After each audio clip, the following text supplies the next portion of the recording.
Hey, I'm Akshat and thank you for tuning into my vlog. Imagine that this round ball is the earth, alright? And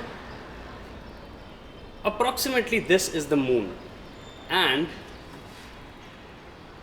a pebble even smaller than this, like so small that we'll barely feel it between our fingertips, is about to hit earth. What do you think will happen? The dinosaurs got knocked out because of this, and obviously it's going to be cataclysmic. So what can we do for future human generations to avoid that? We can do what NASA just did, which is the DART mission. Now I want to get all the technical details of this quite complicated mission correct, so I'm going to refer to my notes. So the DART mission is Double Asteroid Redirection Test, DART. Alright, I like acronyms, because they somehow have a double meaning, but not in the weird sense. Okay, so if we have to save the earth from an asteroid or a comet that is coming in and is going to impact us, future generations of course, because rest assured you and I are safe from this kind of cataclysm at least.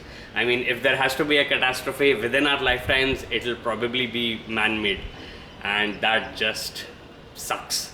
Anyway, so coming back to the space technology that I always love to see progressing, this DART mission is basically, it launched in November 2021, last year, about 10 months ago, and just recently it impacted an asteroid which was called Dimorphos.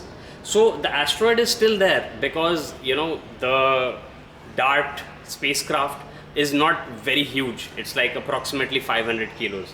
But what happens is that in space, the smallest motion can have heavy devastating consequences. Like if you've seen Gravity, if you've seen Armageddon, which was the quintessential asteroid impact deflection movie, so many, I guess 2 decades ago now almost.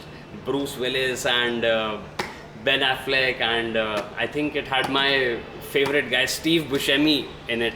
Yep, he was there. He was that mad scientist kind of wacko.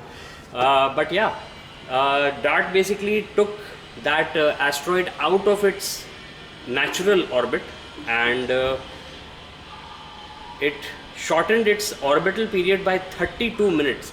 And the measurement that they had expected, for it to be called a successful asteroid redirection test was 73 seconds, just over a minute. So almost 30 times the bare minimum threshold that was required for this mission to be successful.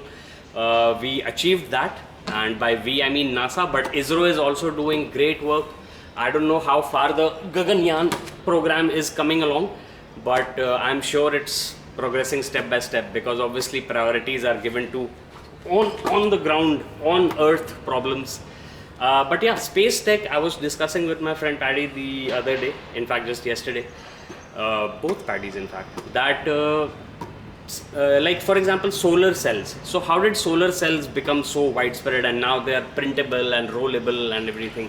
In fact, even this DART spacecraft had a roll out solar array, ROSA, another acronym.